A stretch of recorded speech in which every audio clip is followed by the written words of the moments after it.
Magsimula ang himagsikan sa Balintawak na pinaniniwalaan din dito naganap ang unang sigaw. Ang mga nasa gitnang kapatagan ay nais din magpasinaya at sumama sa himagsikan. Huwag na tayo magpaligoy-ligoy at huwag na rin lumayo pa. Atin ang ihalal si Canuto Villanueva bilang pinuno ng ating Korte Suprema at pinunong general ng ating Salatang Lakas.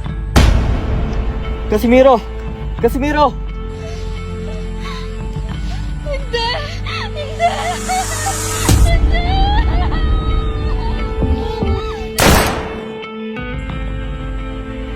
Alam namin kung saan nagtatago si Sebio. Sa Cientos Cazadores. So, how many Isidores do you need? Ang anak ko! Bibilang na ba ng ito? Huwag kang nagpakampante sa ating bilang! Sa loob ang ilan sa mga nasa gitnang kapatagan at hindi na muna tinuloy ang paipagdigmaan. Datapwat sa mga naganap na pagkabigo, kabaliktaran na nagaganap sa Pandibulacan at San Isidro, Nueva Ecija. Dahil para sa kanila, nagsisimula pa lang ang revolusyon.